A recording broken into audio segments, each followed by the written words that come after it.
कक्षा 7 वाले प्रिय बच्चों, कक्षा 7 गणित में हम पाठ 11 परिमाप और क्षेत्रफल पढ़ रहे हैं, जिसका पाठ 11 परिमाप और क्षेत्रफल चल रहा है, जिसकी प्रश्नावली 11.1 हमने आज शुरू कर दी थी कल, जिसके 3 प्रश्न हम कर भी चुके हैं। आज फिर हमने चौथा प्रश्न करना है। चौथा प्रश्न हमारे सम्मुख है। ये परिमाप और क्षेत्रफल पर आधारित प्रश्न कर रहे हैं हम। एक आयताकार शीट का परिमाप 100 सेंटीमीटर है। यदि लंबाई 35 सेंटीमीटर हो तो इसकी चौड़ाई ज्ञात कीजिए। पहला प्रश्न। दूसरा प्रश्न, क्षेत्रफल भी ज्ञात कीजिए। दो प्रश्न एक साथ पूछे हैं।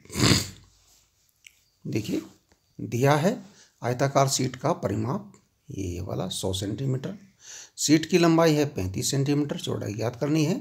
तो माना शीट की चौड़ाई b है। तो जब लंबाई हमारे पास है, चौड़ाई हमारे पास है, तो परिमाप तो हम ऐसे भी ज्ञात कर सकते थे। आयताकार शीट का परिमाप बराबर 2 गुणा लंबाई प्लस चौड़ाई। तो आयताकार शीट का परिमाप क्या हो जाएगा? 2 गुणा लंबाई है 35 प्लस b। अब अतः क्योंकि इस शीट का परिमाप ये हमने निकाला और शीट का परिमाप तो ये है, तो शीट का परिमाप हुआ, इसका मतलब ये और ये दोनों बराबर हैं। ये आपका बन गया समीकरण। समीकरण बन गया। तो समीकरण को आप कैसे करेंगे? आप हल कीजिए इसको। इस प्रकार का समीकरण आपने हल किया होगा पहले, बिल्कुल किया होगा। यहाँ पर आप 2 का पक्षांतर कर दीजिए। पहले आपको 2 का करना पड़ेगा क्योंकि बाहर है, ये सबसे दूर यही है। तो 2 का पक्षांतर जब करेंगे तो हो जाएगा 35 प्लस b, यहाँ रह जाएगा, और ये 100/2 हो जाएगा क्योंकि यह गुणा में है। बस 35 प्लस b क्या हो जाएगा? 100/2, यानी कि 2 से 100 को भाग करेंगे, यह आ जाएगा 50। ठीक है ना। अब इसके बाद 35 का पक्षांतर कर देना, वो घट जाएगा इधर जाके, b का मान आ जाएगा। और जब आपके पास चौड़ाई आ जाएगी तब आप लंबाई आपके पास 35 है, चौड़ाई भी आ जाएगी, तो क्षेत्रफल आप क्या कर सकते हैं? लंबाई गुणा चौड़ाई से। ठीक है, इसे आप स्वयं करेंगे इससे आगे। अब प्रश्न नंबर 5 है। एक वर्गाकार पार्क का क्षेत्रफल आयताकार पार्क के बराबर है। मतलब वर्गाकार पार्क का क्षेत्रफल आयताकार पार्क के क्षेत्रफल के बराबर है। यदि वर्गाकार पार्क की भुजा 60 मीटर हो तो आयताकार पार्क की आयताकार पार्क की लंबाई 90 मीटर हो तो आयताकार पार्क की चौड़ाई ज्ञात कीजिए। दिया है वर्गाकार पार्क की भुजा a बराबर 60 मीटर, m का मतलब मीटर है, और आयताकार पार्क की लंबाई l बराबर 90 मीटर। तो आयताकार पार्क की चौड़ाई हमें पता नहीं है और मैंने b ले ली है। तो वर्गाकार पार्क का क्षेत्रफल क्या हो जाएगा? वर्ग का क्षेत्रफल होता है a गुणा a, यानी कि भुजा गुणा भुजा, 60 गुणा 60, ये हो गया गुणा करके 3600। आयताकार पार्क का क्षेत्रफल ये हमारे पास है, वो होता है लंबाई गुणा चौड़ाई, l गुणा b, 90 गुणा b। ठीक है। अब क्योंकि ये दिया गया है यहाँ पर कि वर्गाकार पार्क का क्षेत्रफल बराबर आयताकार पार्क का क्षेत्रफल, दोनों बराबर हैं, यानी कि ये और ये दोनों बराबर हैं। अब क्योंकि ये बराबर हैं, आयताकार पार्क का क्षेत्रफल और वर्गाकार पार्क का क्षेत्रफल बराबर है, 90 गुणा b बराबर 3600, और तो इसका मतलब ये आपका समीकरण बन गया। और समीकरण आपने हल करना है।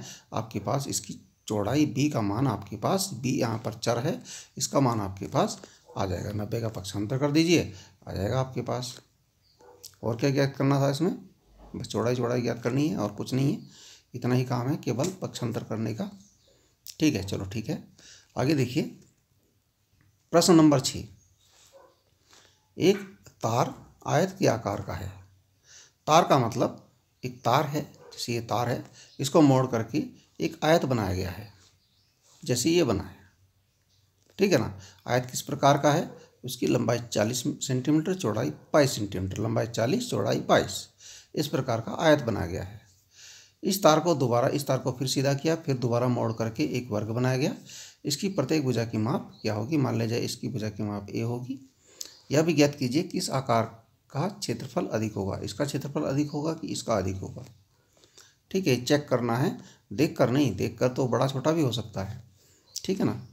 दिया है आयत की लंबाई L बराबर 40 सेंटीमीटर, आयत की चौड़ाई B बराबर 22 सेंटीमीटर। तो दोनों दे रखा आयत में, तो आयत का परिमाप क्या हो जाएगा, 2 गुना लंबाई प्लस चौड़ाई, 2 गुना 22 प्लस 40 प्लस 22, 40 और 22 होते हैं 62, 2 गुना 62, 124 सेंटीमीटर। ये हुआ आयत का परिमाप। लेकिन जब उसी तार का हम वर्ग बना रहे हैं तो परिमाप तो सेम रहेगा। आपको पता होना चाहिए कि तार की लंबाई तो सेम है, तार को मोड़ करके हमने पहले आयत बनाया, उसी तार को मोड़ करके हमने वर्ग बनाया। क्योंकि तार सेम है, तार की लंबाई सेम है, तो उसकी बाहर की जो नाप होगी वो तो सेम रहेगी। बाहर की नाप ही आपका परिमाप होता है, इसका मतलब परिमाप बराबर होगा। देखिए अब वर्ग बनाने पर क्या होगा, माना वर्ग की भुजा a है, वर्ग का परिमाप 4 गुना a होता है, परंतु वर्ग का परिमाप बराबर आयत का परिमाप होगा क्योंकि तार एक ही है। तो 4 गुना a बराबर 124। ठीक है ना। अब इसको हल कीजिए, 4 का पक्षांतर कर दीजिए, तो a का मान यानी वर्ग की भुजा की माप आपके पास आ जाएगी। वर्ग की भुजा की माप आ गई, फिर आप क्या करेंगे, आयत का क्षेत्रफल ज्ञात करेंगे और वर्ग का क्षेत्रफल अलग अलग ज्ञात करेंगे। कैसे भाई, आयत की लंबाई या चौड़ाई आपके पास है, आयत का क्षेत्रफल होता है लंबाई गुणा चौड़ाई, तो ये यहाँ पर निकाल लेंगे।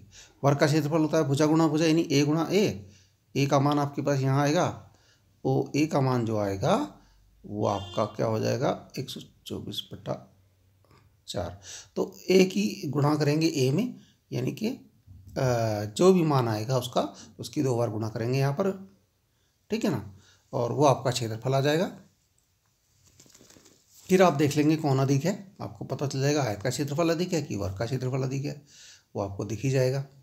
ठीक है, तो ठीक है, आप इतना काम कीजिए। धन्यवाद।